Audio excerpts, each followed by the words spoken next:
What's good, y'all? Hope everybody's living well and staying blessed. It's your boy Marcus B here with the one and only Mr. Evan Simmons. What's up? Hope you're living well, big dog. Yeah. This is episode 15 of Holla At Yuh Boi, and today me and Evan, of course, talked more about what it is that we're doing with this electronic learning and all the problems that I think a lot of teachers are going through right now. Naturally, it's what our life is, so that's what we're going to talk about a little bit. But then we get into the meat of the episode, and we talk about the different styles and genres of music that we listened to as we were growing up, starting back from that elementary playlist that we listened to with mom and dad to what it is that we're listening currently and everything in between. If you like what we're doing out here, make sure you like, follow, subscribe, share, 5 stars, whatever it is that you do to make sure you show us love to get to as many people as we possibly can.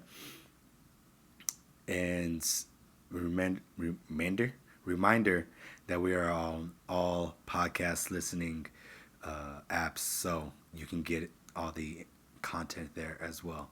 Hope you guys enjoy the episode. Peace.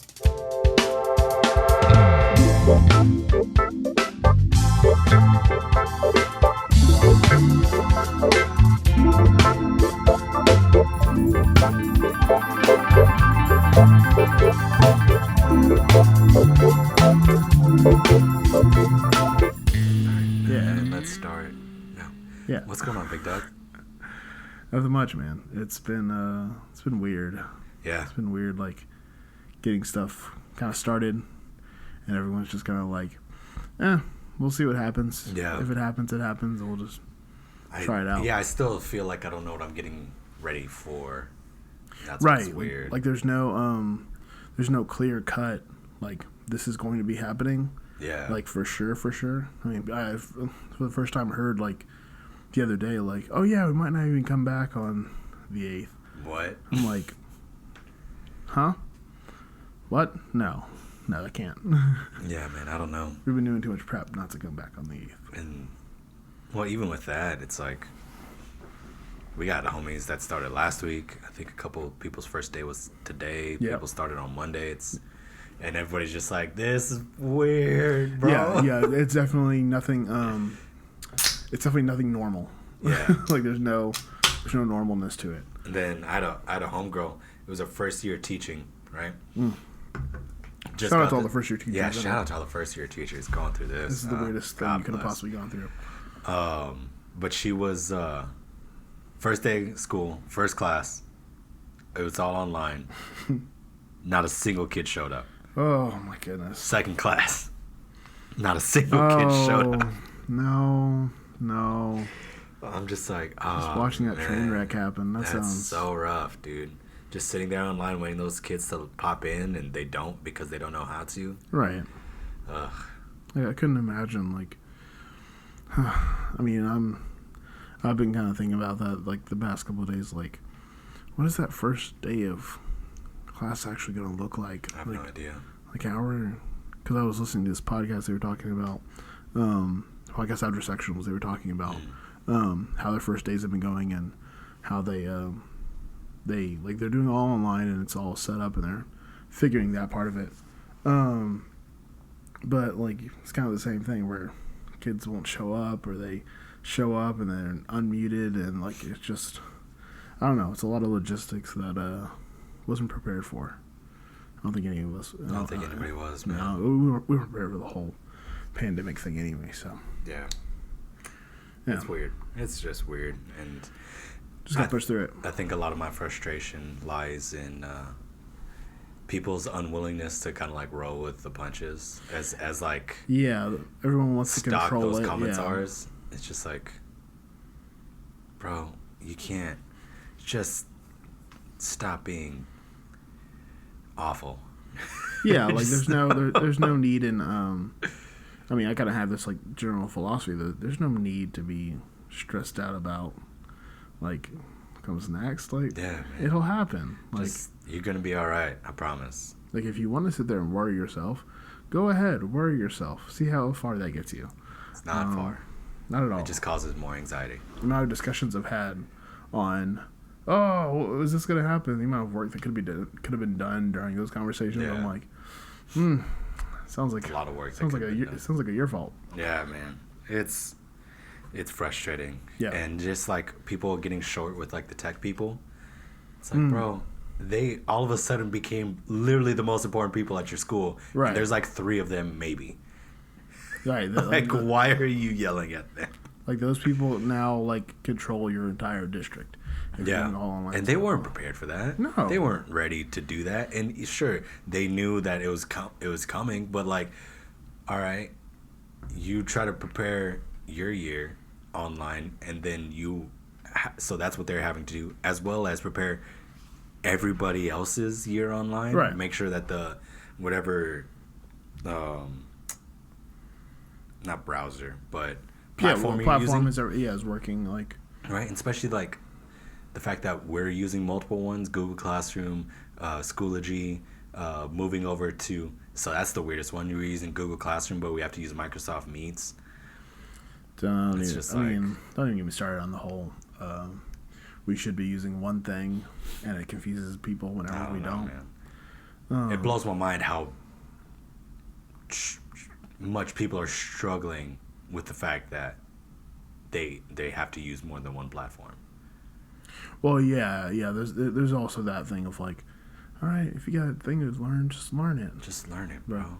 But also, like, I'm kind of still looking forward, like, all right, I think in 15, 20 years, we're going to be like, they're going to bring out Corbel, and you're going to be like, I don't know how to use Corbel, and you're just not going to learn it. Like, I feel like, typically not that way, but I feel like it might happen. There might be a moment where it's like, use Corbel to work on your hologram band. And be like, I don't know Corbel, man. I'm sorry. Obviously you don't know it. Use Corbel and Google Hang, and sorry, not Google Hang, Google Slang. Google Slang. That's when Google bought Sling, or they bought is it Sling? The TV one? No, what's that other meeting app? It's not a meeting app. It's a Slang, Slate. No. I don't know what you're talking about. I can't remember the name. I can't remember it either. Sloth. One of those. Slate. God, it's gonna bother me. Whatever. I have no idea. Anywho. Yeah. Anyways, like, what have you been doing to kind of mitigate the stress and anxiety that is this, or are you able to find something to kind of calm you down? Yeah, I mean, well, the big thing for me has been, I mean, number one, I got a new instrument. Yeah, and like, that's right. Getting to like practicing for, like, it's nerdy, but practicing for like the instrument's sake has been really good. Like, not like for a performance. I'm talking like just to work on this instrument. Yeah. It's really good to kind of like, you spend a whole day working on like your lesson plans and your unit plans that might not even happen, and then you come home, and I was just like, playing long tones and just like no stress, no like just it's like sitting at a drum kit and just playing like quarter notes, like doing some that rock groove number one, bro. Yeah, feels good. There's no stress. There's no but doing that, and then like movies and stuff like that. Yeah. It's just kind of how I spend like my afternoons now. So like, right on. I'll do a little practice. Like yesterday, I played I did a couple of minor etudes with a drone on whatever concert. Like I played one in G. I had an F concert drone going the whole time. It was like, man, this is nice. Just like, simple practicing, man. Yeah, just simple, like nothing too stressful. Like I'm not trying to stress myself out. I'm trying to enjoy making music, which is something I think a lot of us forget to do. It's been a while, man. Yeah. Like, just enjoy making music. Especially coming off of that five month spring break. I think a lot of us kind of just lost touch with what we were doing right. as a whole, and then forgot how to do it as well. That's definitely part of the things that I was struggling with when I started the band camp back up. Because you didn't spend all that time drumming. So. Yeah. So like A, my chops were super rusty, but also B, just like the ability to articulate thoughts and ideas was hard. And also I forgot how just tiring teaching was. Oh yeah, I mean, no one like. I mean, it's funny. We spent forever trying to like learn how to teach, and we finally got to it. I remember me and you the first year were just constantly just like, I'm exhausted. Yeah, I'm exhausted all the time. And felt good. And then the second year we kind of like figured out like, yeah, we're exhausted, but it's just tomorrow's tomorrow. It's part of it, yeah. So like, and then like we spent time off of it, and I was like, oh yeah, I forgot. What that was This is kind of exhausting, but you know that'll be fun to come back to and like kind of like relearn. Yeah, like I mean that's the one positive way to look at it is like taking time now to sort of like relearn how to teach. Yeah, and really like focus on like, all right, how am I doing what I'm actually doing? For like, sure. And we talked about this, I think. Was it last week? Yeah. About the since a lot of people are doing those videos, right? It's like you got to get everything clear cut in those 3 minutes, and I think I did a really good job of learning how to do that in person. But I don't know about you, like I just fold any time I have to record myself for literally anything. I start hearing it as a production after. I'm like, why does my voice sound like that? Yeah. Like the smallest things will get to me. Or I just forget like what I'm saying. Like for oh yeah. People that don't know, usually the intros, it's solid 3 reps. Solid 3 reps just each time. But very frustrating the practice time where I'm figuring out what it is I'm trying to say. You're sort of it's always it right. super smooth. Yeah, because you're like kind of thinking it out and just like, yeah. All right, cool. I won't have to recreate this. It'll. And then as soon as I start to recreate it, I forget my name. Yeah, or forget what the podcast is called. Yeah. Like, forget who you are. I called Jacob the wrong person. Right. Yeah. Like, come on, man. That's not who I was just talking to for 2 hours. God bless. Yeah. Wrong names having, man. Yeah. I mean, it is what it is. But I was listening to Rogan the other day, and Ron Funches was on. He's another comedian. Yeah. He's got some great bits. He's got some great bits. He has got a voice, man. Yeah. It is that's super hilarious. High, like, hey, like it's like one of those ideal voice actor voices. Yes. You know what I mean? Where like in person it's a little odd that you're just like that's not a human voice. You're crazy. But like you hear that it's very animated on an animated show. Okay. Yeah. it makes perfect sense. Super animated, yeah. But anyways, he was talking about this. He adopted this new thing, and I can't remember all of it. I just remember the acronym, and he was like just talking about again like what I just asked you, how you like staying calm and getting through all this. And he said he's been following this Mr. Awe type deal, and what it is again it's just an acronym for meditate, read, arts, writing, and exercise. Yeah. That sounds like a good I don't know, all those things are like great ways to just like center yourself. Yeah, just super center yourself, kind of bring yourself back in. Just don't worry about what it is you got going on around you. And I'm just like, man, hell yeah. Okay, I think I could do that for sure, man. Just a matter of like starting those. I mean, I always tell myself like, all right, I gotta write every day. Yeah. Like I think at first it's a chore. Yeah. Because I know like I get that point where if I'm writing something, like if I'm writing music or if I'm writing like I was writing a song the other day, and nice. I was putting it down and I was like working on working on it with guitar and stuff like that. And I was like, man, this is great. And I listened to it, and I'm like, okay. And I messed with the EQ, and I messed with some like effects and stuff, and kind of turns out like all right. Yeah. But not perfect. Yeah. I'm like, all right, trash it. So like the debate is like, do you do that? Do you just like, because that was nice. Like it was nice. It was nice getting to be creative. But I also get super critical of like what is happening. Like if I'm working out, I'm like, am I at my slimmest? Like yeah. No, of course not. Look at me. Nah, Big Doug, you got it. I'm working still doing at those it. walks in the morning. No. I just I haven't been able to. I mean, this morning I got up and found out my gym has a rowing machine. Nice. I love rowing. So, really? Yeah. Said nobody ever. I love it. I love rowing. It's like that might be my least favorite cardio machine. I like a good like pull exercise, like something you can like, kind of fight against. Like I get it. Come on, man. You know my favorite weekly ritual, Hate Yourself Sunday.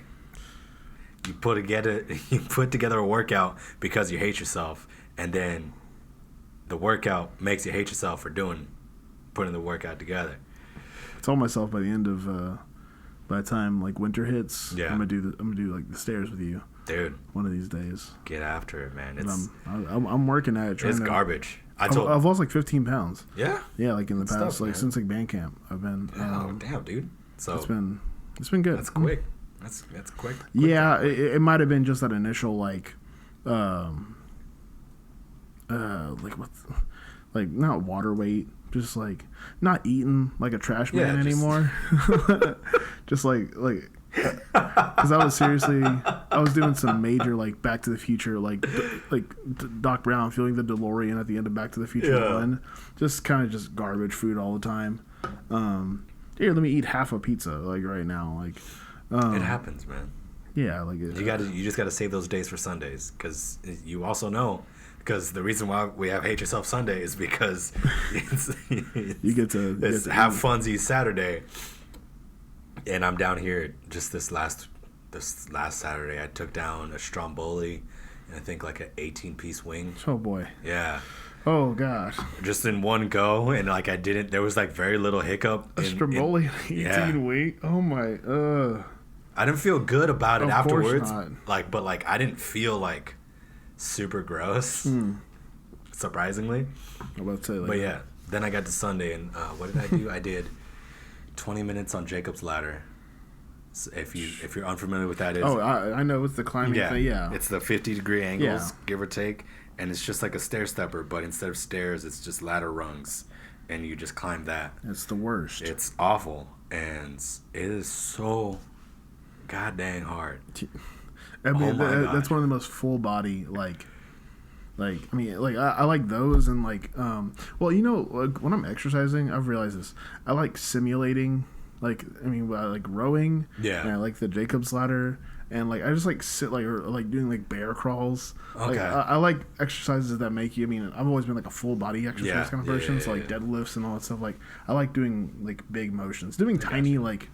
Little intricate stuff, yeah. Like doing like lunges. Single arm curls. No, yeah, I don't. That's where it's at, baby. But yeah, I did. So it was 20 minutes on the ladder. Yeah. 20 minutes on this rope machine, which I had never seen in the gym. But it's basically just like, it's got a triangle of pulleys, and it's just one rope that feeds through, and then you could change the resistance. And you just pull it. And you just pull it. And you just pulling the rope, just pulling it. Yeah. So I was just like changing, like I would go underhand, overhand. I would change like the amount of resistance, and then like halfway through, I dropped it to where instead of it being like directly in front of, like above me, it was like in front of me. So as opposed to like pulling down, I was pulling towards, and yeah, that sucked. And then we did 20 minutes on the stairs, get that Fat Burner Plus. So it's just peaks and valleys. And then 20 minutes in that sauna suit in the car sauna. Which is... I bet you were feeling great after. Oh, dude. I was... Strong meditation. Because 20 minutes sitting in the 105-degree outside. So probably 110? Yeah. inside the car Easy. with that sauna suit on. Yeah. Just baking in there. Just baking. That's all it is, and it's great, and it feels great. But you like know a what? Potato. Just. I felt nothing bothered me once I got out that car. I was so damn calm. Well, yeah, because you put yourself in this state of like I don't know. For me, like a state of distress is good every once in a while. Yeah. Like put yourself in a scary situation. If you're like, I mean, I don't know about you, but like during the pandemic time, like when I was just constantly calm for like, I was like, this is this is gonna be good. Not good. Whenever something like really stressful comes, and that's what like teaching. Like, those moments happen all the time where you're like in a little distress or whatever. Yeah. Like, all right, good. I know how to like. But yeah, after the workout like that, it just feels good, and I like it. And I highly recommend sauna to anybody and everybody. If you don't have one, make one. Like me, you go sit out in your car at 5 p.m. in the afternoon in Texas, and you just sweat it out, man. There's a lot of health benefits to that. Get into some heat shock proteins. But I don't know too much about that science, but I know about the mental science of it's hard and it sucks and you want to quit, but you force yourself to do it and it feels great afterwards. But yeah, so I'm going to try and do that Mr. Awe thing as best as I can, and I've been pretty consistent with it. The writing and art, I don't know, at this point in time, it gets a little kerfuddled for me because since I'm writing the marching band show again, I don't know, like... I feel like that kind of covers both bases. It does, yeah. Right? Yeah.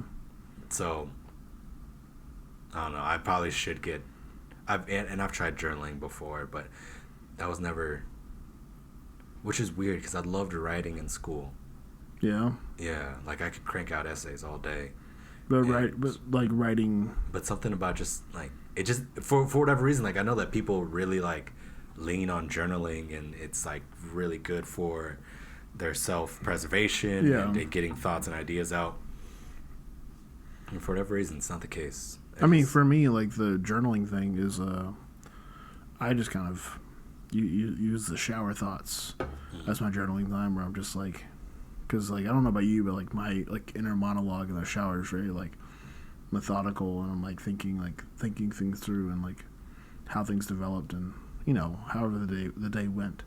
Or if I want something to change, like, I'm often thinking about it, like, in the shower. Think, when do I think now?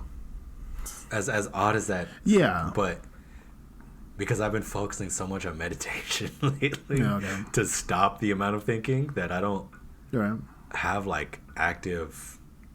reflection time. Huh. Yeah, you gotta find those... you gotta find that. Gotta find those moments to... Is that bad or good? I'd say it's bad. It's bad, yeah. Because like if you just kind of went through the day and just never reflect on anything, how do you get? But also, like, do you need to get better? I don't know. I guess no. Okay, I take that back. Maybe it's not as active as it should be, but usually, like, so I added S to the end, stretching. Okay. Because again, my body's just so. Garbage that I need to stretch, which, like, the more I think about it, I really need to go to a dietitian and kind of see, because it's all based in inflammation, and I need to see if at what level is it, and what things that I might be, like, allergic to, or things that my body just doesn't process well. And I'm really, like, stressed out about that because I don't want them to tell me I can't eat steak anymore. Yeah, I'm gonna be so sad. I'm about to say, like, it could be like a... Oh, well, can't eat. That's why I don't go to, like, the allergen doctor. I'm like, I'm sure I'm allergic to something. I just don't want to know about it. As far as I know, I'm perfect. But no, I'm for sure messed up. Yeah. The only thing is I snore. I'm just like, all right, cool. That's all I need to know. That's fair. But yeah, I'm gonna see how long I can keep this up, and hopefully, like, at least a majority of it stays in that daily routine. You said it was meditation, reading, art, writing, exercise, and you're adding a stretching. Yeah. So, we'll see, man. We'll see. I like it. No, that's definitely good. Definitely a good, like, practice to have. Yeah. It's like, all right, I'm gonna, like, we talk about practice, and I was talking with my friend Ben about this, about the idea of, like, the word practice, and like how, you know, as musicians, it's like, all right, I'm gonna sit down, I'm gonna practice. Yeah. And it's like, why are you treating it like it's a bad thing? Like, treat it as like a daily, like, just another part of your daily routine. Right. Yeah. It's just a, you know, yeah. But that'll be fun just to make it a nice part of your daily. Yeah, just routine. make it a point, and not maybe the acronym will kind of help. Yeah. Help it get through, because it just Have kind that of checklist. Yeah, exactly. Yeah, checklist, 100%. Because I've already meditated, read, and exercised. So, and then once we're done here, I'm gonna get to work on the show. So then, art and writing, and then just read a little bit of something. One of these books. I cracked open that Anthony Bourdain Kitchen Confidential. Oh yeah. Started reading that guy, and I'm pretty excited about that. I've got a book sitting on my nightstand. It's called The Jazz of Physics. It's. I just read the back cover of it, and it's like a lot of having to deal with explaining physics through jazz. I'm so excited. I don't know about that, man. I'm so excited about that. I have a similar book. Is it the black hole theory or whatever? No. Or is it, I saw a little tiny book about like black holes. Oh my throat. Yeah, words. Where did that book go? I don't know. Up there? No, those are all my hip hop books that I eventually need to get into. Ugh. There's so much work to do. So much work to do. Well, speaking of hip hop, Yeah. big dog, kind of want to ask you. So we did the food thing last week. Yeah. That was an accident. It was super by accident. But I only know you as a musician in your current state. Yeah. And I might have a strong idea of what it was that you were listening to in middle school, but I want to know, like, what was the music growing up, and how did you eventually get to where you're at now? Yeah. All right. So yeah, let's go back to the beginning. Let's do it in chunks. Let's go elementary school. I don't remember. You don't remember? No. Well, here. So here's the thing about. I guess the music that I listened to when I was in elementary school. Yeah. Was either what was playing in. I feel like this is really common for most people. Is whatever's playing in your parents' car. Yes. So 100%. Like, you know. Oh yeah. When I ask these questions, it's more like a understanding of, in elementary school you didn't really have a taste. It was just what was what your parents played. Middle school you start getting a taste for something, and most of the time it's trash. Right. But you're just trying to figure it out, and then high school you finally you start developing like a taste. Yeah. So elementary school. Yeah. So elementary school, it was in my parents' car. It was a 94.5 K-Soul, and it was so glad constantly. Oh, of course. I'm so glad you remember this station. Of course you have to. And it was a lot of, like, I guess, I don't know if I would call it. So there was like soul, funk, just black American music from the 70s and 80s. Right on. Some like Motown stuff, or more not really Motown stuff. More like late R&B, like Frankie Beverly and Maze, Marvin Gaye. Gotcha. Okay. Of course, like Parliament Funkadelic, like all those kind of like anything that would play on like Soul Train. Nice. Okay. I got you. So just like, you know, some funky stuff, some groovy stuff. But that was kind of, and then, you know, so that was my impression of a lot of music was that stuff. And I feel like later on, like I was like, man, that's some really good music.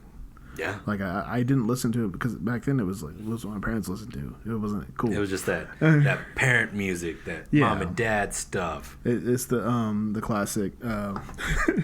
You're never at a black barbecue until you hear some uncle far away say, "Y'all don't know nothing about this." He's over there just grooving, and you're just like, "We get it, uncle. We get it. We get it, dog."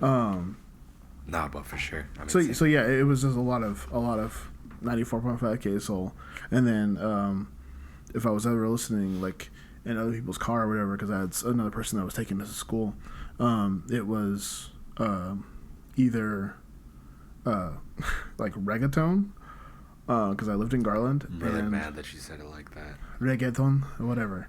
I don't know. I can't. Reggaeton? Reggaeton. As it came out my mouth, I was like, no, wrong, incorrect. Reggaeton. But yeah, it was either that or it was like top 40. Okay. What was the song?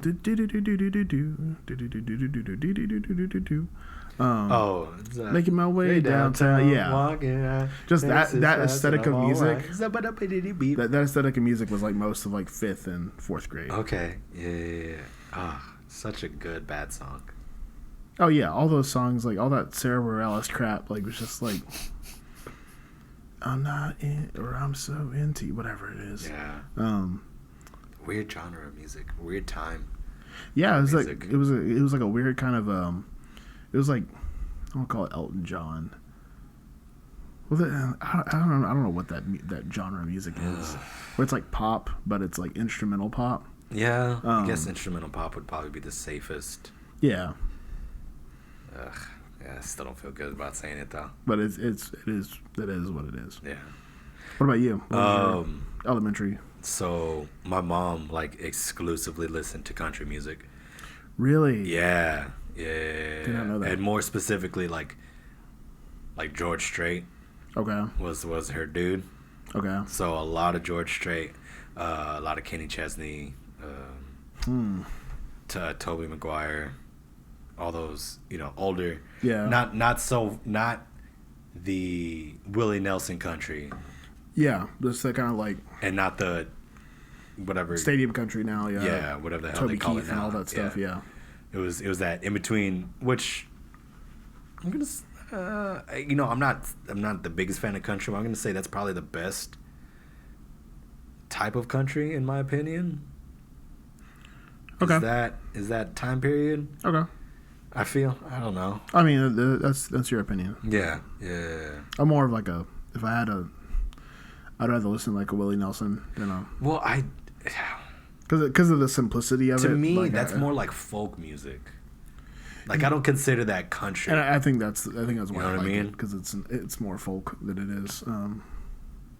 is country. Yeah, because I don't think Willie Nelson's not out there with a full big band. No, he can swing though. He can swing, but I mean, like, sorry, when I say big band, I mean like the full 5-piece. No, yeah. Like it was a lot of just him and guitar. And guitar, yeah, yeah, and dude, yeah, all day, jam to that. But I heard him play "There Will Never Be Another You," the jazz standard. I was like, yeah, Willie Nelson can play bebop lines. Play that? He can play like bebop lines. I'm like, what? No shit. Cool. That's super dope. Yeah, like he just like because I guess that was the music that he was around. Yeah, I mean that's what you grew up when you're like 90 years old. Yeah, like he was like growing up in the 50s and like growing up in that time. That's the music that you heard. Yeah, that makes sense. Like you learn how to play jazz and you learn how to play folk and I still say that There'll Never Be Another You should only ever be played as a funk tune, and it still makes me angry that you haven't done it, and I still don't feel like you believe me, and it bothers me. I've got to do it. I got to find a.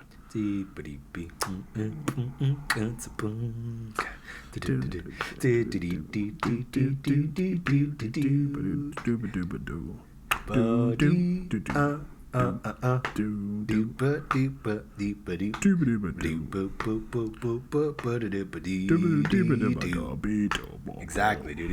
It just grooves a little more in my opinion. But that being said, that also has to do with my dad's side of things, which was, your Earth, Wind and Fire. Yeah. That's where all the Latin music was coming from. Was a lot of what he was playing. The Motown, all that stuff, man. So all that. Similarly, the Black and Latin culture was coming from him. Yeah. And then my mom was a little bit of the Latin and the country side of things. Yeah, that was a weird time to listen to music. Like I wish I was more musically like susceptible, or I don't know if that's the right word. I was just like listen to it more because I was so just like I didn't really have a taste in music. I was just like, it was like it's just music. Whatever. Now I'm like, why didn't I listen to Stevie Wonder all day every day? I should have only listened to him. Learn all the chord progressions. Seriously, but I was so focused on my art and this girl in 5th grade that I really liked. I miss you. No, I'm kidding. I still stay up at night dreaming about you. Nah. And then I got to give a shout out to my sister. Oh yeah, Selena. Big time Selena. That's so that was more from my mom's and my sister. It was like country and Selena. Okay. Like I like South Texas, like yeah. So like I kind of unknowingly I was listening to, because it wasn't obviously just Selena, but like some Tejano, and some stuff like that. Yeah. So yeah, I guess just a lot of like, I mean, Tejano is just Mexican country. Yeah, so. like that was a I didn't even think about that. Like that was another thing that was like on those. Like there was like the reggaeton station, and then you had like those kind of like Tejano like stations, and you hear those back and forth and be like, this is interesting. There's a lot more to this than yeah. I think most people that like when they talk about music from Mexico, they're talking about like just mariachi or just banda. Yeah. Like, there's so much more music there that people don't like listen to, or even Dude, like you're giving a lot of credit to people if they know what banda is. I mean, like, because it's. I mean, most people when they think of like like Mexican music, they're thinking of like. I'm gonna strong disagree. You think they're thinking of like mariachi? Yeah. Like mostly mariachi, maybe some Tejano. That might have just been the part of Texas. Yeah, where you're from. Right? Yeah, I mean, I'm San Antonio and Corpus Christi, so yeah, that's where I was around. But like, I don't think. I would be hard pressed to find some kids out here that aren't, if they weren't Mexican, being able to say like, what does banda sound like? What's a main instrument in banda? Like, I doubt it, dude. They'd be like, what? Did you say band? No, I did not say band. But that being said, shout out to all the tuba players. Yeah, that throw it on a banda. Dude, good lord. Those musicians can friggin' play. The tuba player, the accordion, clarinet players, clarinet players. I think Mexican drum set players are probably one of the most slept on artists out there. They got mad time. They're not really fancy, but they so much time. You got mad time, and the fills are so clean.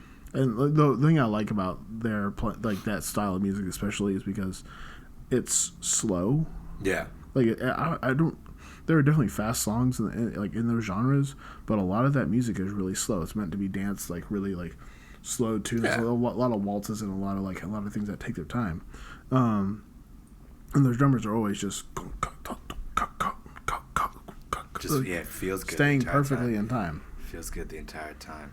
Yeah, it's a great kind of music people should listen to. Yeah, should listen to more. Okay. Yeah.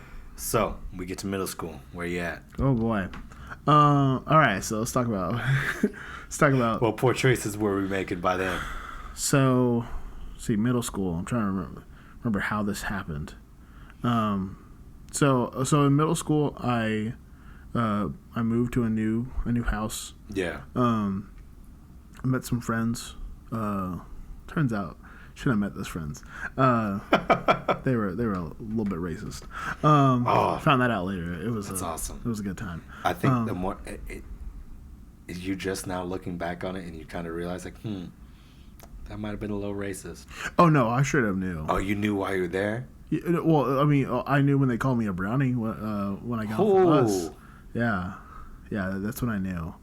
I was like, okay, I didn't go through that, but yeah, I think the more I look back on it, like the one family in particular, I'm like, were y'all a little racist? A little weird. Anyways, sorry, go ahead. But they were like, they had skateboards, so of course when your friends have skateboards, what do? You start listening to Linkin Park. Hell yeah. And you start listening to Korn, and you start like getting really into new metal, and then you start listening to like more like once I so like so I started listening to those bands, and my neighbor, Shalomli, he gave me like I had my PSP. Nice. I was the coolest kid ever with a PSP. He gave me all of Linkin Park's like music. Wow. So of course, like that meant like I listen to Linkin Park now. Of course. You had no other option. Right. Like I just listened to that like all day, every day, and I put on. So and then like getting into middle school, I had friends that were more the scene kids and more like, hey, let's listen to Paramore, listen to like Green Day, let's listen to some Blink-182 and stuff like that. So started like listening to more like pop punk kind of stuff. Yeah. And that was a lot of middle school. Yeah. A lot of middle school was just like angst, and I downloaded a couple of like 3 Days Grace like music videos. Yeah. Like I spent money on the music videos. I don't know why, but I'm pretty sure they're like still on my iTunes library, and I have to look back and be like, oh God, why were you wanted this? Yeah. But like, I mean, it's hilarious looking back on it now. I'm like, why did I want to be so sad? What was like why was I a sad boy? Yeah, like why was I so bummed out all the time?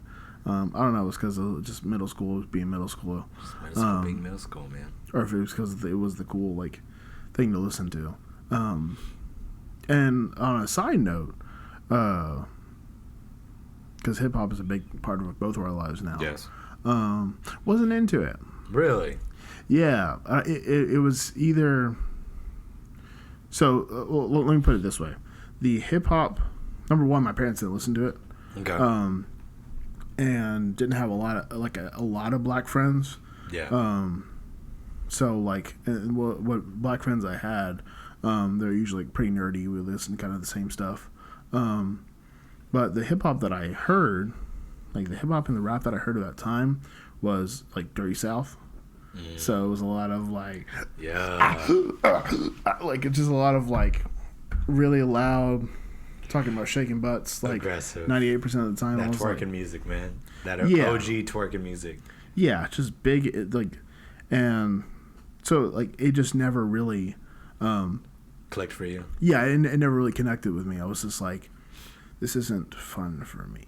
Like this isn't fun to like, you know. You've seen like when we're like all dancing. I'm just sitting there like, this isn't.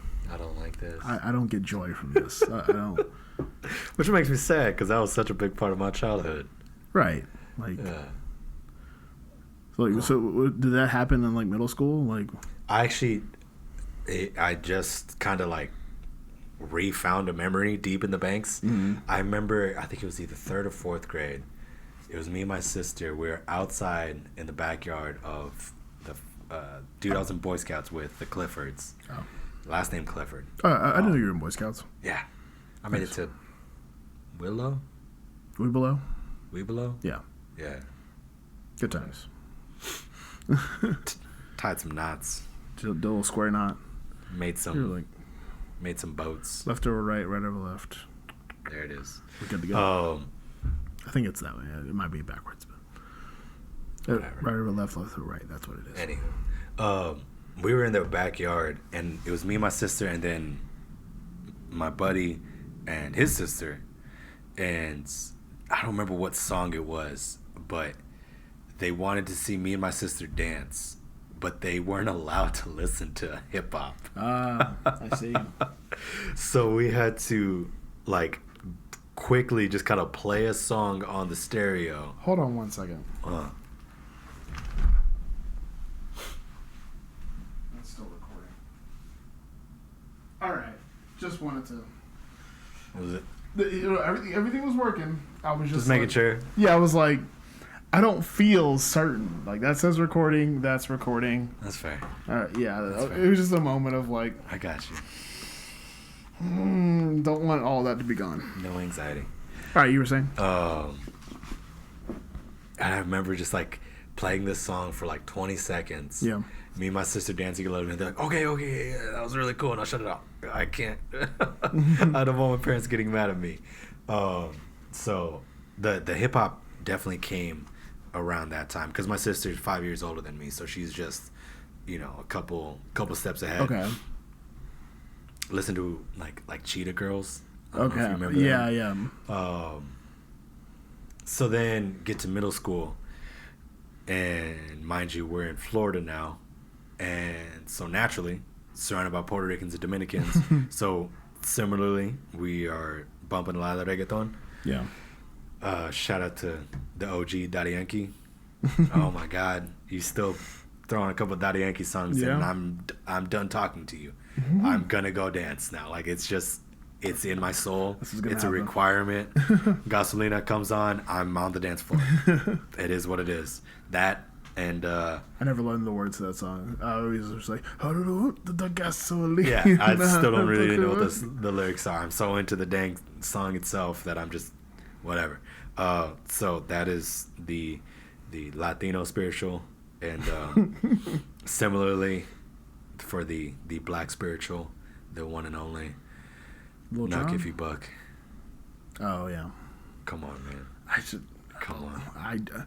You know what it was? If you don't want to fight somebody when that song comes on, you missed something in your childhood. You know what it was? Huh. And granted, like you're 4 years older than me, so there's a little bit of this Yeah. split there. I think it was how explicit the music was, That's fair. and like That's fair. it was so like taboo to like curse and everything that it was so like I guess I always felt like I was talking to someone today about like referrals. Like I never got a referral as a kid. Really? Never. I got detention one time for not turning in homework. So listening to that kind of music That makes, was makes some sense. Makes yeah. some sense. Connecting some dots here. Yeah, you're like, oh, that's why he acts like that. Okay. That's Oh. yeah. Yeah, so a lot of reggaeton. And Nuck If You Buck. Nuck If You Buck. Me and my sister were jamming to, the hip hop pop tunes so in middle school was when a lot of those dance specific genre was coming Right. out. So your Soulja Soldier Boys, Boy, Walk It Out, Yeah. Two Step, all those. So like I was jamming to some hip hop, Yeah. as well as got really into Green Day, Coheed Cambria, and Breaking Benjamin. Yeah. I Yeah. downloaded one Breaking Benjamin album. It was it was a blue one. Diary of Jane. Yes. Yep. Yeah. I'm really sad that I was able to Yeah. spout that out so quick. Like Diary of Jane. I know exactly what you're talking I know about. exactly what you're talking about. I jammed that CD so hard at my boy's place. It was That was such a well. You know what it was, and this is something I would like wanted to think about was like I forgot the internet changed so much because Yeah. like I definitely got on YouTube and learned how to crank that Soldier Boy absolutely. on YouTube, Yeah. and I think YouTube came out my 6th grade year. it's like 2004. Yeah. I think YouTube got big my 6th grade year. yeah, something like that. Like around that time. And so 2004, how old was I? 7 plus 4. 9, What's 7 plus 4? 11? 11, yeah 11, Yeah. 6th grade. yeah. Yeah. So like yeah, like YouTube was getting. YouTube was just popping. I didn't really know how to work it, but I was able to figure it didn't out make any sense. couple of those dances, man. And shout out to all the OGs that, as I've expressed at a couple family dinners, that learned not only the Superman, but you're out there cranking that Lion King, that Batman, that Spider-Man. Spider-Man, that SpongeBob, that what was another? Like all those. They're so bad and yet so good. And you know what's funny is that I want to fight anybody that dances these TikTok dances, but I'll get down. It's exactly the same thing. It's not the exact same thing. We at least moved our feet. All these TikTok dances. Yeah. TikTok, you just stay in. Feet are planted. They do a little bit of like the side to side, like do. Yeah, it doesn't count. Yeah, I'm not no. counting it. But yeah, just a weird mix of music. So I got on my MP3, not the iPod. We couldn't afford the iPod, but I had that 258 a megabyte MP3. Yeah. Had a handful of Coheed songs, a handful of Green Day songs. Shout out, the first song I learned on drum set was Holiday. Great. That's a great one. Like great one to learn. For yeah. Rock groove. Yeah, unknowingly swinging. Swing, yeah. Like, yeah. No idea that I was swinging, but yeah. And then a couple of those hip hop songs, man. Yeah, it's weird. Yeah. Weird middle school mix. I mean, that was such a weird time to just, like, I kind of think of it now of, like, the middle schoolers, like, we teach. It's like, man, they have so much, like, going on. Yeah. Like they don't know what they're doing. Like, they don't have taste. They don't, like they're just trying so many things. And I feel like there's such more bad music, too, now. You think so? Maybe it's just, like, the sheltered ignorance of being, like, a 12-year-old back then. Right. And now I'm 27 now, and I hear a larger range of the music, so I can naturally, the more music you hear, the more crap you're gonna hear. I mean, like, the music I hear now is, I mean, number one, there's, like, a lot of, like, of the pop, I don't want to call them, like, girl rock, like your not your Kesha's, Because Kesha's good. She got done dirty. She got done. I'm trying to think of, like, who's like a Lana Del Rey. I don't know. Lana Del Rey. I'm thinking like Meghan Trainor. Yeah. I don't know about that. But it's a good song, but like I think she kind of started this current wave. A big simplicity trend of yeah. just, like, it's just a lot of repetitive, like, there's that, and then there's also, like, the mumble rap. Yeah. And, like, some mumble rap is good. Some mumble rap is it's not. It's just not. Yeah. It's just not good. Like, they think it's like, oh yeah, I'm doing a new style. Are you though? You're really not. Like, you can. But I try not to trash on that music too much, because, like, I kind of think of it like, you know, like Louis Armstrong sounded bad on trumpet, according to, like, most classical trumpet players. Yeah. So it's like, dude. And what I don't like about it, and again, I need to have a podcast where I just kind of talk about hip hop and the culture of it, but a lot of the issue is that they unacknowledgement. Yeah. They don't talk about, like, the past. Or they don't talk about the past, or they say that the current is the only thing that is good. Yeah, like they listen to, like, a Tupac song and they're like, "What is this trash?" Yeah, like, it's like, hold on. I don't think you understand. I don't think you understand. Like, and they're negating a lot of the cultural relevance that was the hip hop game and what people like Tupac were doing, what the actual beefs were. See, and, like, to me, that's what kind of I feel like the Dirty South was like and this might have been just a context thing. To me, like, the Dirty South was a dark ages for hip hop to me, where it's like it was like super intellectual, not super intellectual, but, like, you had people, like, really trying to say something. Yeah, I mean, you had Andre 3000, who's top 5 best rappers of all time. Like, I'll fight anybody about that statement. Yeah, I put him up there. Yeah. But, like, you know, you had that really, like, you had Tupac, Biggie, Mos Def, like, Outkast, like, all those guys were really trying to say something. And then there was a time where it was just like, yeah. I mean, and then, you know, coming out of it, we're like, you have a few people like Kendrick and stuff like that are, like, trying to, that's fair, that are really working at it. But a lot of it just kind of, like, devolved. I mean, there's obviously, and I think a lot of it, and this is my. I blame SoundCloud. I was gonna say I blame LimeWire, because there is some really good, like, Dirty South. Like, you can't, Paul Wall, bro. You throw on a Paul Wall song, that's slapping. I feel like swinging side to side on the freeway.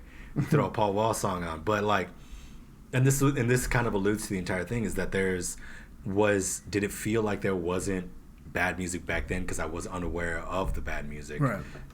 Because you'll always remember the people that are good. Right. You remember Akon from 2006. You remember Young Jock for It's Going Down. Right. But do you remember? I can't even get it. Whatever crap was like number 28 that year. Exactly. Yeah. So I wonder if that's the same thing here. And where I think happened was after the Dirty South stemmed the party rap. Right. So you get Lil Jon, Lil Wayne, all that. And I'll pause on Lil Wayne because I think he's in his own. Again, yeah. I need to have my my hip hop specific episode, but like you stem Lil Jon, and he is making songs purely for the club, right? And then you you just get those club bangers, and then you stem a whole other subgenre of them Franchise Boys. Remember them? Yeah. Well, Party Like a Rock Star. Yeah. You know what I'm saying? And I think it's the same thing here with the mumble rap. Migos is actually they got some solid bars. Yeah, they got some solid bars. It's a really, really good group. And it's well engineered, well put together tracks. So I think Migos is going to be the people that are remembered. They're going to be because even back in the day, Tupac, Biggie, Ja Rule, 50 Cent, like you have those guys throughout the decades that are like those were the guys, but those guys were surrounded by trash. Okay. So I think it's the same thing here, where it's, you have Migos, you have, I guess you're gonna put Future in there. Yeah, you can put Future. But I think that's really about it. I don't think like Lil Uzi Vert and all those, like Lil Yachty won't be as remembered. Yeah. You'll remember them like you remember, like your Vanilla Ice, right? You know, Ice Baby and what's his other one? I don't even know. I don't even remember. It was the one for Teenage Mutant Ninja Turtles. Turtle Rap. Go Ninja, go Ninja, go Ninja, go Ninja. Yeah, right. I remember that. I think that's the same case now. Yeah. Is that you'll remember Minnesota. Like I can't even think of like Designer Panda. Yeah. You'll remember Panda. Yeah. But you're not gonna remember all of Uzi Vert's catalog. Yeah. All of Pump, Lil Pump's album. Yeah, Lil Pump. Like, yeah, it's weird how that goes, and I kind of want to do a deep dive on like specifically 2000s like top 500. Oof. And see like, you know what I mean? Like I want to see what's at the bottom of that list. Yeah, I kind of want to see that like you've seen those like graphs. Yeah. Where they like show you like what's the most popular genre at the time. Exactly. I feel like rap like probably started like hard towards like the middle and then slowly like rose up. It did. And I think a lot of it could be pinned on like all the dance tunes, right? Like so it was I'm gonna retract that. I said Lil Jon was the one, but it might have been Soulja Boy. I'm about to say like that's the first like tune I remember, like the first like it might have been the first hip hop tune I remember, but it was definitely the most like as far as like iconic goes. Yeah, jeez, man, you were not good about. Yeah, it's whatever. You talk all that mess to all the other people, punch the mic, and here you are. I do the same thing. But like all that stuff, like. Yeah, it was like the first thing I really remember being like a serious like hip hop dance like that. I remember seeing that on MTV. Yeah, I remember dancing in middle school. Yeah, I don't remember too much of. Again, I was mad young, so who knows? But throughout the '90s, I mean, you had your Outkast, and I know that they were on there for sure. But I don't know. I couldn't tell you what happened between Outkast off the top of my head and Soulja Boy. Yeah. You know what I'm saying? There was like a weird like that weird time of like, I don't know if everyone was just obsessed with like, were we too obsessed with like American Idol to like care? Maybe. I don't know, man. Like, I mean, I know Ja Rule is in that time. I know Gangster's Paradise, who did that one. Wait, like some of the Biggie song, Gangster. No, that's not Been Biggie. spending most our lives. Yeah, it's not Biggie. Gangster's Paradise. I could have sworn that it's not Biggie. I promise you, it's not Biggie. Been spending most our lives living in Gangster's Paradise. See, I first learned that song as Pastime Paradise. Coolio, yes. Yeah. Yeah. So I know that he was late 90s. Ja Rule's late 90s. Like Kool and the Gang. Outkast. Come on, baby. Kool and the Gang. That was back in the 80s. Well, no, that was okay. I'm getting. Come on. I don't have a solid hip hop. But yeah, no, I want to know like those early 2000s, like what was going on there. What was going on there, and then was it Soulja Boy that was kind of put hip hop back on the map, I guess. Yeah, like I don't think it was the popular music at that time. Yeah. So like, you know, a lot of it comes down to what were the kids dancing to, like in their at their school dances. Yeah. Like that's the songs we all knew. So whenever King that Soulja Boy came out, everyone was like, cool. Yeah. Hip hop. Everybody can do this. Yeah. And it's hip hop, neat. And then you had your DJ Unks, who came out with the two-step and Walk It Out, and then you get these waves, and then you get that you get Lil Jon, and then that leads into all this other stuff, and then eventually you just kind of keep flipping that pancake over, and eventually you kind of just get to mumble rap because there's not much else to change about it, right? Right. Yeah. Besides, like, well, yeah, there's not much. Like, yeah, but I mean, then like you also said, like you have that the rappers that are trying to say something, so that's how you get from Outkast to Eminem. Yeah. I would say, was Eminem during that time? Yeah, because the Chronic came out in 93, 94. I can't remember. With Dr. Dre. Yeah. And then Still Dre came out in 2001. And then that's when Eminem was on the scene. Right. So if those are the two big names off the top of my head, like Jay-Z had just started, Nas, a lot of the rap was the lyrical content rap, and that's probably why it wasn't well known. Yeah, because it was all like based on like actual like lyrics and like Illmatic came out I think 90 right 98 99. Yeah. Huh. That's that makes sense. So but that's, I guess it didn't get popularity because there wasn't the other side of the hip hop that was on the radio. Yeah. Right? I think hip hop gets a bigger lane when they have multiple sides, because then you get to have those hipster vibes to it. It's like, I don't listen to Soulja Boy's garbage. Yo, I listen to Eminem, some Nas and some Nas. Yeah, like that's where we're at right now. Yeah. Huh. Yeah, that's interesting. Again, deep dive for another episode as opposed to the 15 minutes that we just talked about. Yeah. But dude, you still play some Coheed for me? It takes me somewhere. Bring you to a new place. Okay.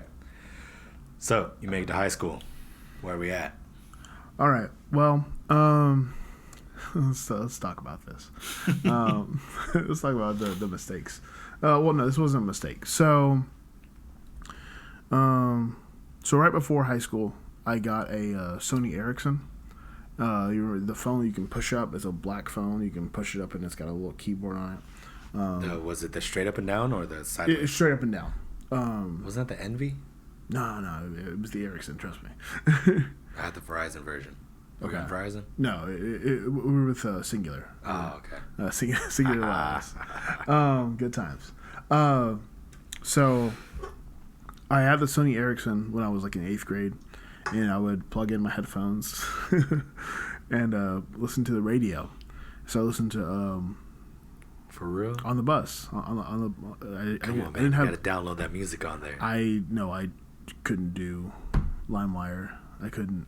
Well, I didn't do it. Like my sister figured it out. I don't know how she did it. Still to this day, I don't think we had LimeWire.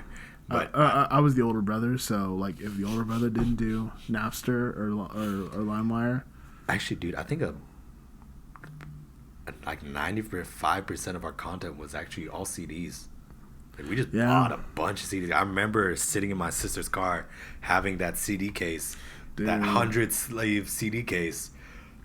What happened to that industry? Is that industry burned down? I'm assuming. Probably. Because who's like buying CDs like that anymore? I don't know. Yeah. So you're listening to the radio. Yeah, so I'm listening to the radio, and I start listening to 102.1 The Edge. Trust me, I don't know where I parked, but I know those radio stations. 102.1 The Edge. But with that, I started hearing more like grunge music. Yeah. I started hearing more Nirvana and Jeremy. Oh wait, I'm trying to think of the name of the group. Pearl Jam. I couldn't think of Pearl Jam just now.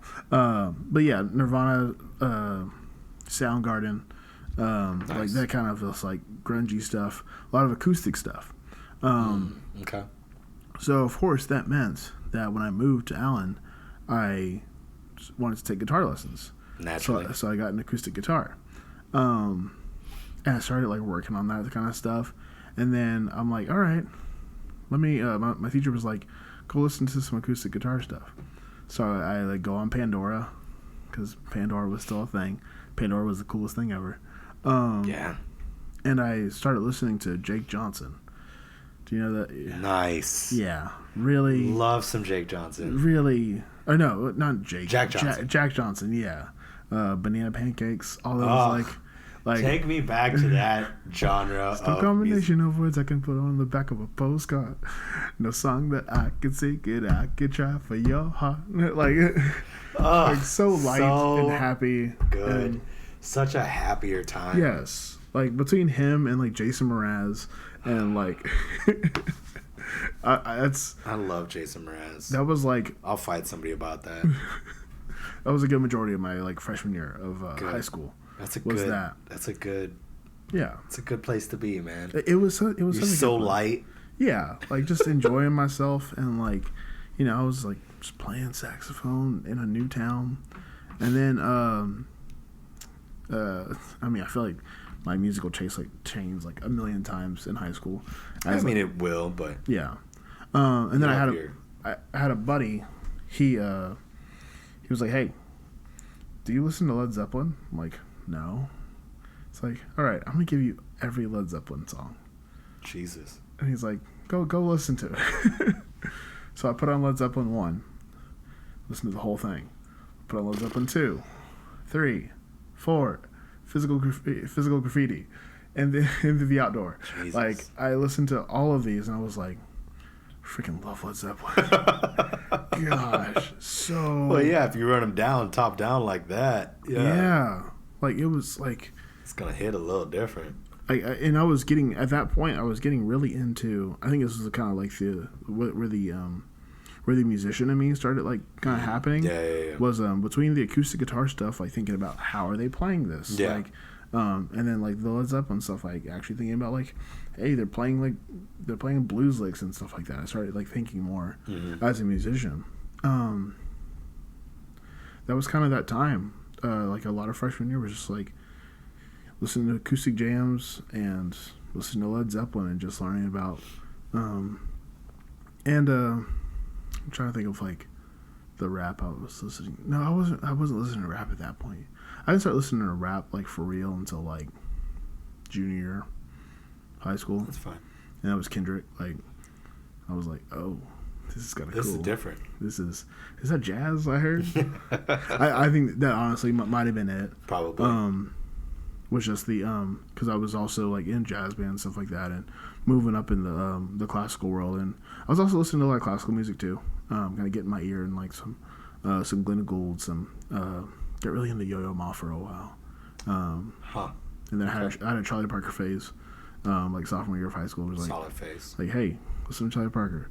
Okay, I'm gonna listen to all of it. Every single thing. Everything Charlie Parker possibly recorded, I listened to it. So yeah, it was like all that time was kind of building up of just like, as a musician, how do you listen to music? That was kind of like, that was kind of a lot of that time. Damn. And then, it kind of like built into like, all right, I like jazz, I like hip hop, and now we're here. Yeah. Okay. Jazz, hip hop, classical. That's interesting that you were like intentionally listening to music as a musician back then. Well, I mean, I wasn't. I don't know, like, because the thing is, I wanted to do it. Yeah. Like I wanted to, I wanted to play like the way Jack Johnson was, or like I listened to like Jimmy Page play some like really awesome like blues stuff on Led Zeppelin 2.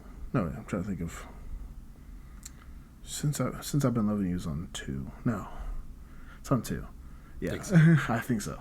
But it was like just playing these super bluesy licks. I was just like, man, I want to do that. Yeah. Like I was just kind of listening to it for that, and it turned into more of an active thing as that time grew, and as I grew as a player. Even though I wasn't even like, I took like a year of guitar lessons. I wasn't even that serious about it. Mostly because like it got to the point where it's just like, all right, Evan, go practice. I don't want to practice. I told you, I was like, I just started drum lessons today. Yeah. And like Norm was just like, yeah, I told you this before. Go practice. Like, yeah. I know. Tell me to do quarter notes, like on the like. All right, once you got your ride and in your hi hat going, like you got a nice like quarter note and hi hat and 2 and 4. All right, start playing quarter notes on the drum and figure out like beat 1 and beat 2. And I'm like, I know. Damn it. I know what to do. I just don't like it. I just don't want to do it. Yeah, that was kind of Huh. That was kind of high school. Was a little bit more listening to it as a musician. Weirdly, That was not the case for me. I couldn't tell you when I started listening to music as a musician, to be honest with you. Because I then, top of high school, freshman year, moved to San Antonio. And just naturally, like, I'm going to pick up what the culture, the music culture is around me. No. And at that point in time you're similar to your middle school deal, because again, a couple years older. Yeah. Was a lot of just heavy metal, dude. Yeah. And screamo, and oh god, that was core. And did you ever listen to what was the name of that band?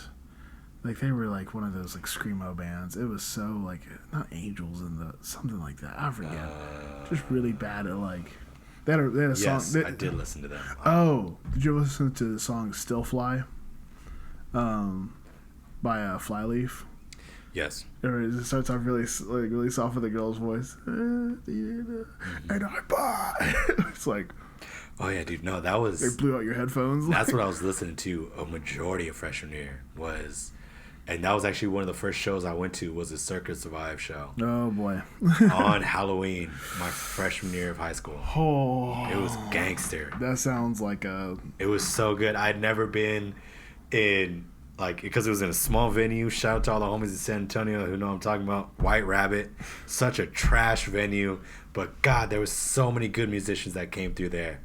Like, and... I just like ICP vibes. A little bit, but... Circus Survive, I think. Have you ever listened to them before? I've listened to a couple of their like songs. I don't remember. I think that's a group that you would probably appreciate. I don't know if you would dig it, but you would definitely appreciate the musicality of it.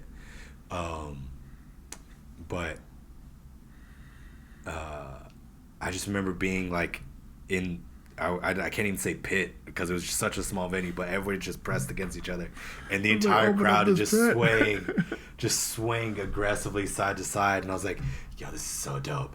I have no idea what's going on. I think I might die, but this is so dope. You know what's something weird? I've never been to a concert before. Wait, what?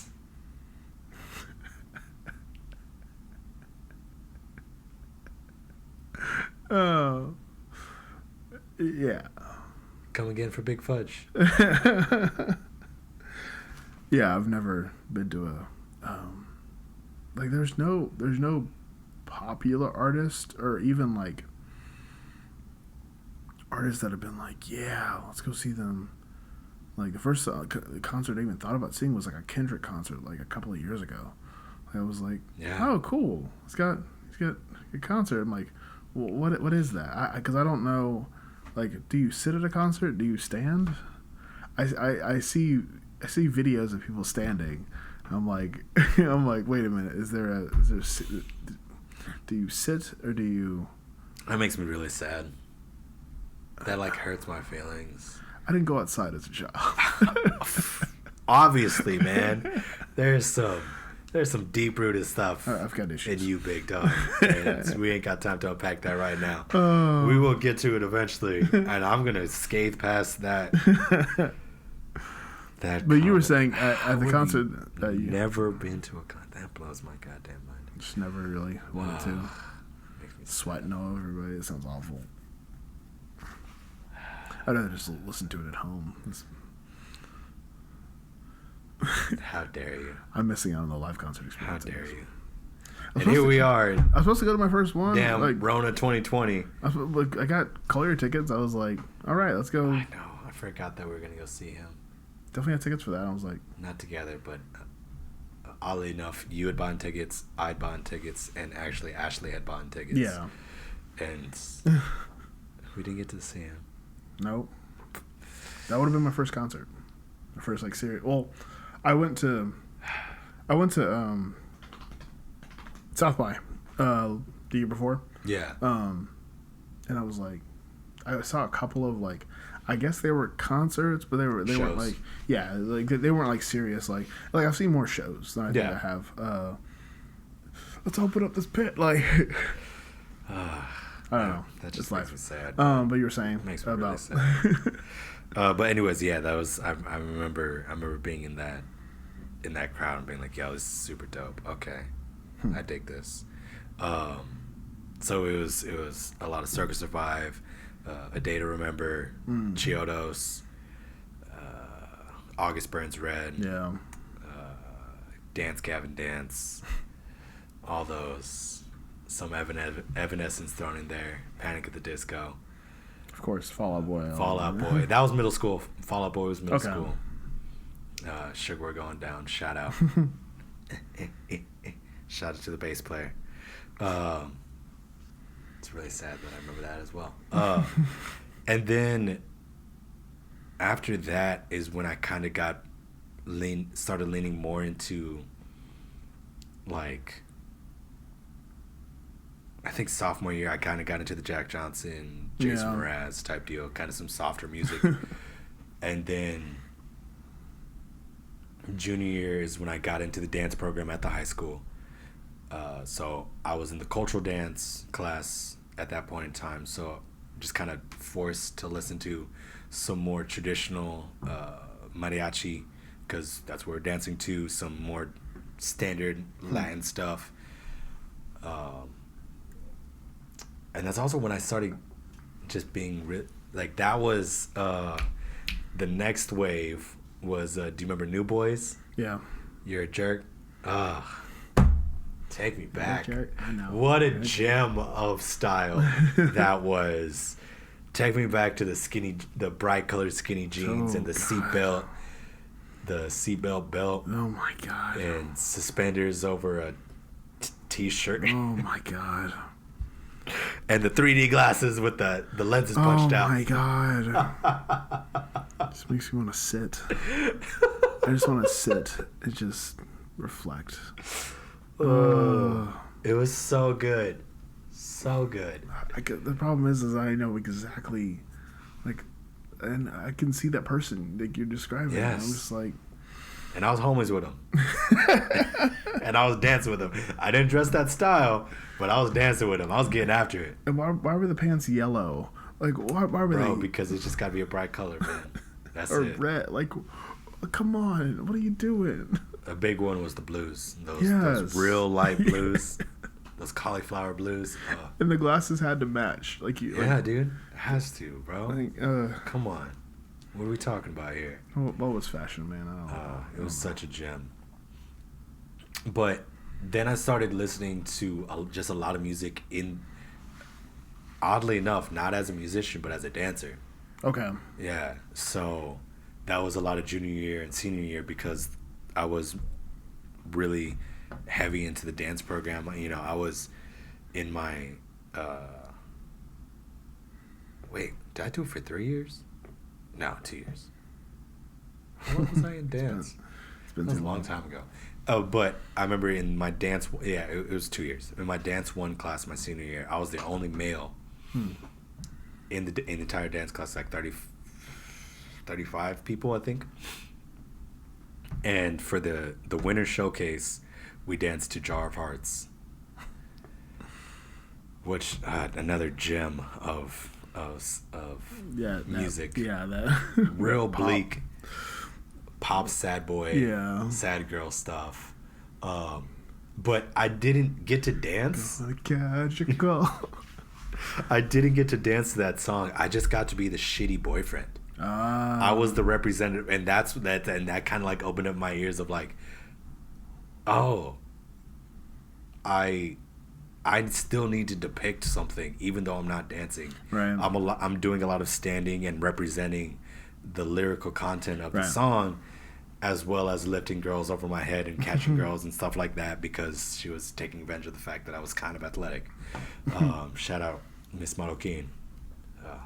She was crazy. She was badass.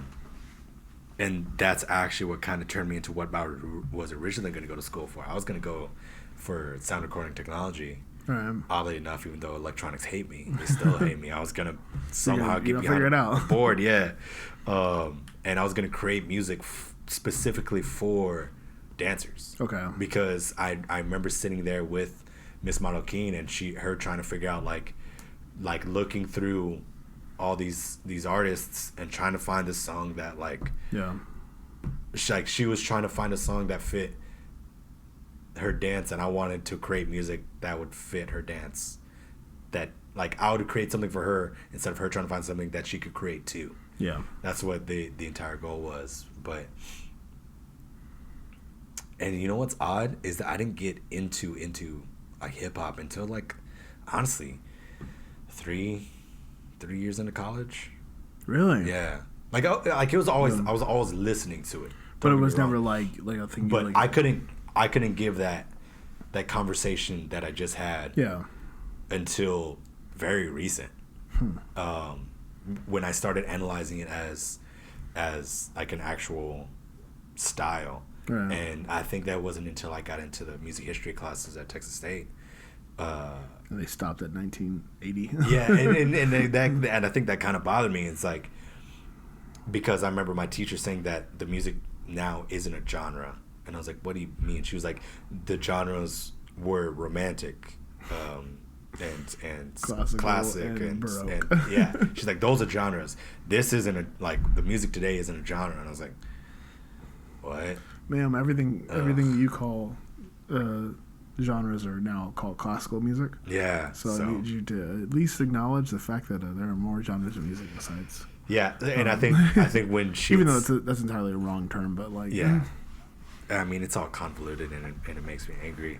But I think it was about year 4. I was taking those history classes, and then a buddy of mine, shout out Sam Parrott, who's now a doctoral candidate. Shout out. Nice. He was doing a paper, and it kind of stemmed into my mind like he was going between 3, like he was doing like the Bach, Mozart, Beethoven, Yeah. and going against like the neoclassicism. Yeah, both so sides. you got like Brahms, Dvorak, And was it Wagner? I guess you can count Wagner in that. I don't know. Like he was doing that thing, and I was like, Yeah. I wonder if you could compare the cultural relevance of Bach, Beethoven, and Mozart to Tupac, Biggie, and Ice Cube. Huh. And then I brought it to this day and age where it's like, is the cultural relevance of Tupac, Biggie, and Ice Cube the same as Cole, Kendrick, and Chance? And I was like, and like when I had that idea, and I was like, oh my god, there's a whole world here. You can deep dive into hip hop. Oh, yeah. Isn't that nice? Like looking at I like to think of it as like looking into a well, and you're just like, oh, there's a whole world in here. Yeah. But it's weird how kind of I'll throw on some Chiodos every now and then, like when I'm at the gym and I just kind of just want to throw some weights around. I don't want to listen to that music. Dude, I do. But only I'm not trying to ruin it for myself. But because like it's weird how back in 9th grade I was able to just like I was sitting in class and like there's just double bass going. Yeah. And I'm like doing history work. But now I can't casually listen to that. Yeah. Like I'm either at the gym or I'm playing it what's the word I'm looking for? Not sarcastically. Ironically. like windows down, blasting it. Yeah. Just like, yeah. But yeah, it's weird how that happens. Or like how calm I get listening to Jack Johnson. Some Jason Mraz. Man, those banana pancakes. Banana pancakes, dude. I just want somebody to make me banana pancakes. That's all I want. See, that music is so... People call it, like... That and, like, Dave Matthews Band. People call that music, like, cheesy, and it's just a bunch of hippies, like, just jerking around, moving... Like, I'm like... The music is so nice. Nice. Just be nice. Dude, like, try talking mess about Dave Matthews to Marcus. Duran? No, he'll fight you, bro. I will never talk mess about Dave. I'm just saying in general, man. I've never seen somebody like he loves Dave. So like just like his affinity towards Dave Matthews, I haven't seen that energy met to like anybody else towards any other artist. I'm just that's the part that confuses me. It's not the fact that it's Dave Matthews. I'm just like, all right, man, cool, that's what you're into. But just like you're like actually down to fight somebody. Yeah. About Dave Matthews, man. You've skipped like college classes to go and see them. He's not just talking about like ants marching and like the stock like hits. You know, he's talking about deep cuts. He like, knows he listens that to discography. Didn't he just buy like one of the live albums? Yeah. Like, the on vinyl. the white. It's one of the white ones. I forget. Yeah. Like. He loves Dave Matthews, so shout out to him and his. I need to find somebody that has that level of aptitude. Is that the right word? Yeah, aptitude. Nice. Shout out, hey man. Sometimes words don't suck for me. But I mean, that being said, where are we at now? Which you're listening? Oh, so here's how the current state of my listening came into being. So senior year, number one, I was a classical saxophonist, so I listened to a bunch of classical music. I was also taking IB music, so like it was like, listen to this Yellow River Symphony, and I'm like, oh, okay, cool, I'll listen to it. I got really into the series Keeping Score, where Michael Tilson Thomas, the director of the San Francisco Symphony Orchestra, he would like talk about like Beethoven and like stuff like that, and Eroica is like one of my favorite pieces of classical music. Third Symphony, just the opening melody, like da, da, da, da, da. So beautiful. So I got really into that, of course, because I was just like, and I also wanted to be like a classical, like I wanted to be a player. So yeah, I was like, let me learn this stuff. And then so what happened was, my senior year of high school, my jazz band director did not want to teach us jazz. The only jazz song we played in that group was the Family Guy theme. What? Yeah. Everything else was a funk chart or like a Maynard Ferguson like this isn't jazz. Okay. Like so what me and my friends decided to do, but we made a combo. And I don't want to say the name of the combo because you can look it up on YouTube. And it was cringy. We were actually pretty good. We didn't have a bass player though, which is kind of weird. The piano player Matt had to play all the stuff on the low end. Shout out to Matt. He was killing it. But so that group we did a lot of like straight ahead jazz. Okay. But we also did a lot of like hip hop fusion kind of stuff. Yeah. So like we kind of started off with like Strasbourg Saint Denis was like their first like kind of like hip chart, and then we started. That's as much of a standard, if anything, man. Right, and then we started anything. Excuse me. And then we started mixing in there's a song called "Fall in Love" that we used to do. I forget who the original, but it's just a straight up hip hop chart. Then we did a D'Angelo song, Nice. and just kind of slowly like that became like my. And I started listening to groups like Bad Bad Not Good. Have you heard them before? I have heard Bad Bad Not Good. They're so like a hip hop jazz trio. Yeah, man. Oh, love it. Like I can dig it for sure. I think that's kind of how, like through playing in that group, that's kind of how my my musical taste kind of like changed into like the thing now is like I listen to either like classical or like weird Thundercat, like yeah. Flying Lotus, like or just Bad Bad hasn't had an album out in forever. And now granted, I still listen to like singer songwriter stuff, like my friend Cameron Crowley who played trombone. Well, no, he played drums in that group. He plays bass now. As I said, he was a all-state trombonist. Played drums in our jazz combo, and then now he plays bass. He's kind of good. Yeah, a little bit. But he did a song. We were at Texas Tech Band Camp, and he played this song called "The Gardener" by the Tallest Man on Earth. It's a folk singer kind of thing. I've heard that tune. Yeah, it's super super sad. He called it the happiest song about murder ever. Oh, Jesus. Oh, like this is talking about this guy's like talking about how he's like killing people so that his girl doesn't find out about his badness, and he's burying them in the garden, and then by the end of the song he just says, I would quote the actual he just says, in the end, I'm a gardener, I'm a man in your eyes.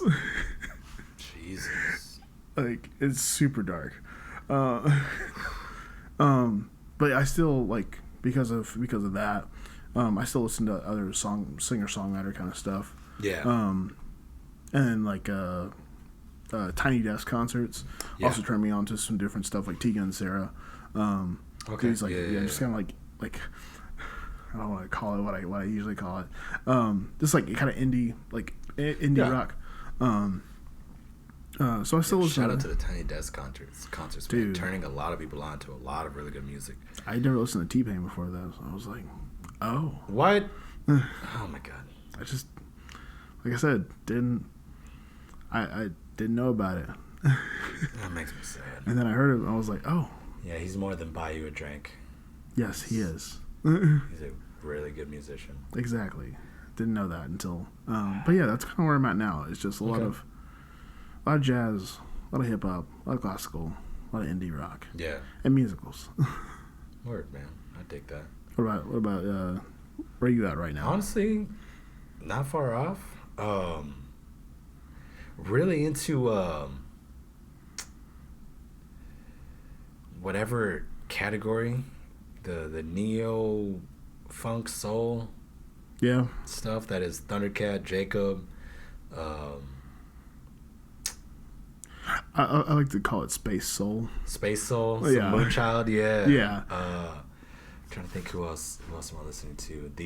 I'm trying to think of the other Tiny Desk concerts that I jam pretty hard. Something in the Broken St. Paul and the Broken Bones. Yeah, Thank you. That like soul kind of group. Oh my gosh! Shout out to that white boy. Yeah. Oh, you just listen to him and you're just like, surely that is not like whoever you picture in your head. I can tell you is not the dude that is on top of that desk. Yeah, and that boy can sing. Yeah. So shout out to Tiny Desk for introducing me to them. But like I said, I'm also just did this deep dive into the hip hop game. Yeah. And even at that, like it's not as much as it should be. Like I don't know if you've, but I need to get into it. I'm probably gonna start. I might make that like the thumbnail for this video. Just make that picture the thumbnail. The either starting with This Day in Rap and hip hop history, or the anthology of rap. Just and really what I need to do is just kind of like what you did with Led Zeppelin, but just kind of go through the entire discography. There's so much. And but you know, like I said, I also kind of want to be a hip hop historian. Right. So I need to want to know about it. Need to know about all that stuff.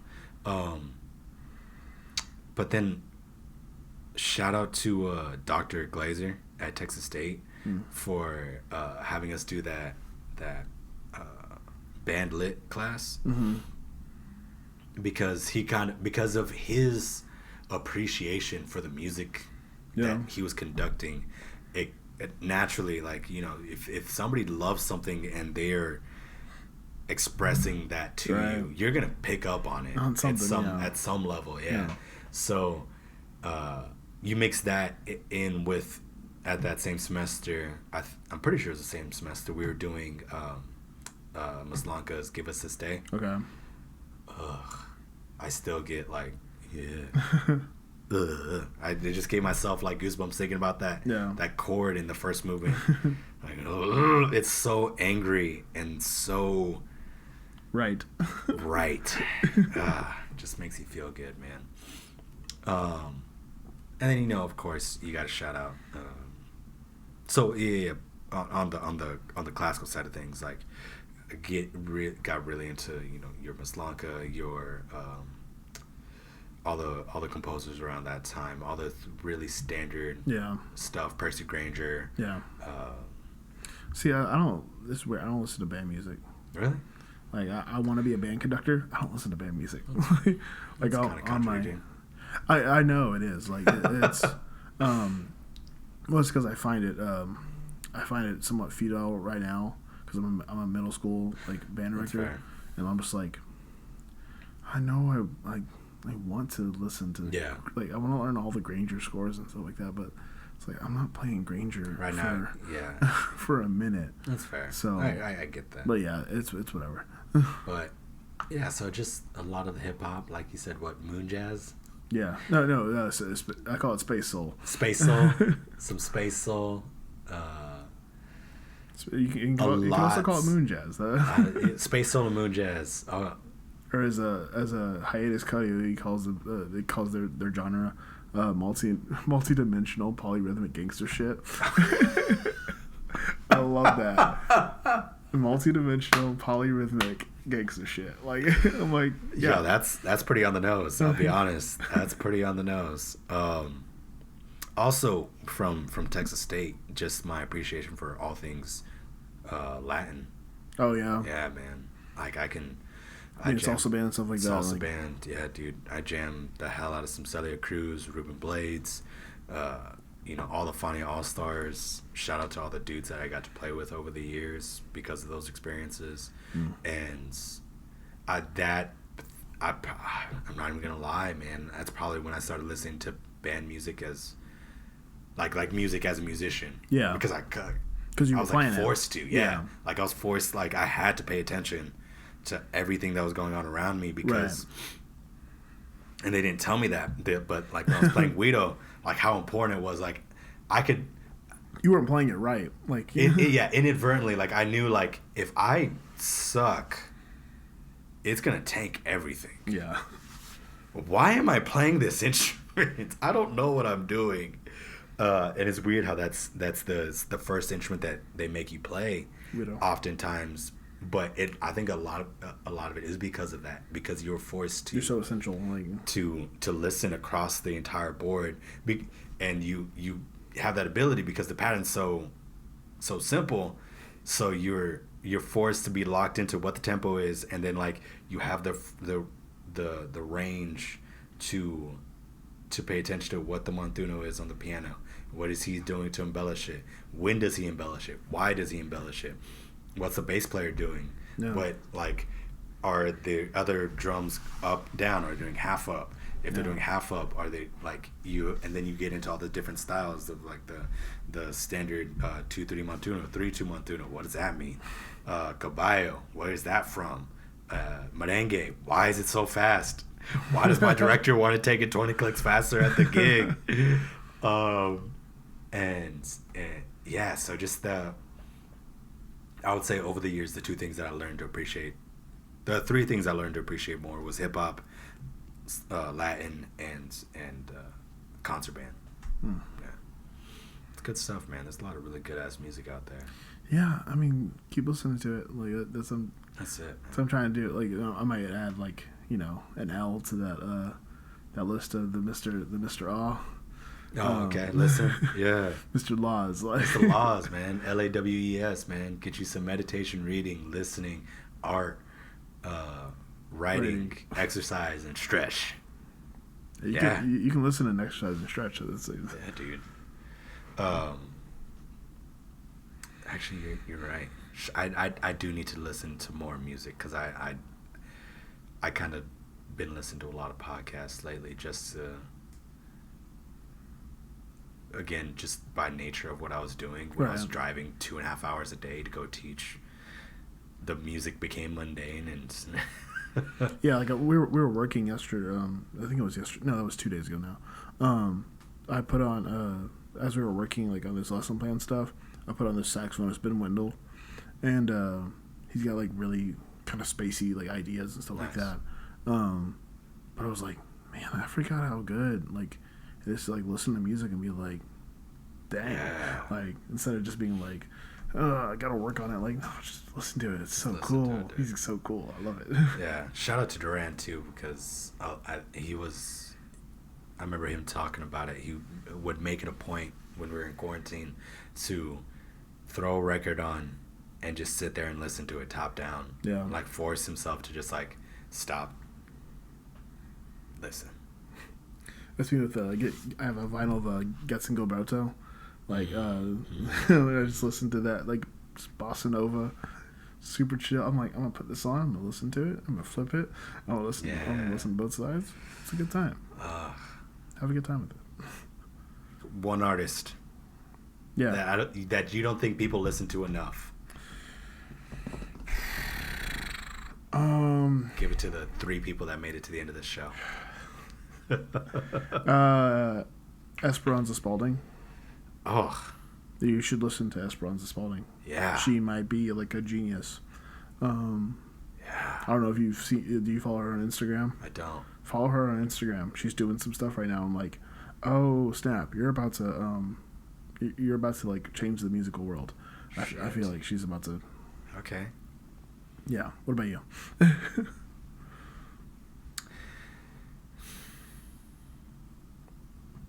As a drummer. Yeah. As a simple drummer. Yeah. I think more people need to listen to D'Angelo. Yes. And we talked about this the other night at dinner. The fact that... What song is it? The one that's in 6/8. Not Feel Like Making Love. Dang it. Hold up. Fill the dead air while I look this up. I mean, like... But tell me a little bit more about Esperanza. Yeah. So, I mean, like, number one, like, all of her music is super, like... It's like rock with, like, jazz in it. Well, and she doesn't like to use the term jazz to describe her music because her music isn't jazz. But she has so many, like, cool, like, atonal things. And I think she's had, like, 3 albums now. Her first album, Esperanza, and then she had Emily's Devolution, and then she had 12 Little Spells. And all 3 of those albums are just perfect. they're just so perfect, and they're so like well crafted, and she thinks through her music. You found it? Yeah, did find it. What was it? But go ahead, continue, finish it. But like, and the way she like thinks about things. Now, granted, like it can get kind of like she literally has a shirt that says like Life Force on it. Like it can get kind of like out there. Damn. But I'm like, man, I think she's gonna really like she got a job teaching a songwriting course at Harvard. Really? Yeah, we're in the class. They're finishing the libretto to. Sounds weird. They're finishing the libretto to an opera written by Wayne Shorter, the saxophonist. What? Yeah, he wrote an opera, and they're Okay. finishing the libretto, the words to it. I'm like, huh? Interesting. And now she's about to she just go in like she like deleted all of, like basically her entire Instagram and is restarting. Like, Damn. I'm just like, you're about to do something. Is she so cool? You think she's gonna be as influential to the music world as Jacob was? No, Jacob Collier's music, you can listen to it. Like, no. Okay, let me, you can, Different question. it is, poppier, I guess. Like, anyone Okay. can listen to it. He does a lot of arrangements and stuff That's like fair. that. That's fair. Esperanza stuff, I mean, like, there's a lot of, it's a little bit, like, not inaccessible, but it's not as accessible. That's fair. I guess, when you have, like, songs like, what's it, something in Ivory, I forget, not Ebony and Ivory. It's just like it starts off with like this like long like I don't know the words, but it's a long like monotone like weird like not poem, but they're just like repeating words. These are all words. wow. Like it's so and it changes meter and stuff like it's not like easy to listen to. You have to Gotcha. kind of think it through. Jacob Collier, you can listen. You can. It's a lot, but you can listen to it. Okay. All right. But yeah, What so was the D'Angelo song? D'Angelo, it's off his album Voodoo, and the track is Untitled. How does it feel? Okay. And that song is 7 minutes and 10 seconds long, and that drummer does not move from that 6/8 groove. Locked in. Kick on 1, snare on 3, eighth notes in between. At like, what do we clock it at? Like 48? Yeah. So much damn space. It's more impressive than who's on it on Billie Jean. Was it Ndugu Chancellor? No, I don't think it was Ndugu. I know that drummer. I can't remember his name. I can't remember his name. He's Listen to Nate Smith too, please. Please listen to Nate 100% Smith. meant to listen to Nate Smith, but But yeah, I don't think enough people can appreciate. And I'm mad that I didn't look up his name, but the drummer from that album. I'll put it in the description. But to sit there for 7 minutes, Just playing the same thing,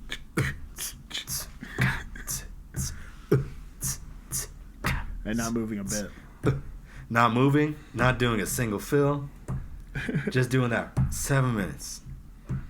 So fat. And sometimes not playing a measure, and it's totally cool. Yeah. It's so like that. And I know that a lot of people kind of go back and forth about makes you a good drummer, what makes you a better drummer.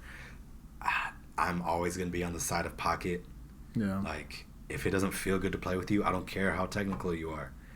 You need to feel good, bro. If it's hard to listen to you play drums, it's you're not playing drums right. Like, Nate Smith is as great as he is because he feels good and he's stupid talented. Like, oh my God. No. You can listen to all those things that he does with Fearless Flyers, and he just sit in the groove. Will I move? Then you listen to, all his spots on Snarky Puppy. Just like, where did the downbeat go? Doesn't matter. Yeah. Doesn't matter where that Doesn't downbeat. matter, dude. Him and Spud, shout out to them. But yeah, I think D'Angelo, one of the last great Like neo soul, like neo soul. What's the genre that Genuine is in? like R&B. R&B, yeah. The neo soul R&B. Yeah. Like he was one of the last great ones. Honestly, I think the only person after him was Neo. Mm-hmm. and I'd be Usher. Usher. Nah. But Neo, that's what I'm saying. Like Neo came after Usher, so like D'Angelo for sure, Yeah. and then Usher, slight question mark, and then Neo, slight question mark. Right. But yeah, man. Any other final thoughts? Shout outs, appreciations. I like so much music, but like, just go listen to it, please. Go listen to all of it. I think I'm gonna try to do the Mr. Laws. I think I need to get like a whiteboard out there by my door and just write out each one, and then just every morning check off the ones that I did. Mr. Laws. Mr. Laws. Meditate, read, listen, art, write, exercise, stretch. I feel good. Feel good, man. You should. If you're not centered by after you do all those things, I don't know, man. Maybe something wrong with you. Maybe there's something wrong with you. You're like me, and you can never completely ease the mind, but hopefully those things help you get there a little bit sooner. Everybody that stayed with us to the end, thank you. Y'all be easy. Peace.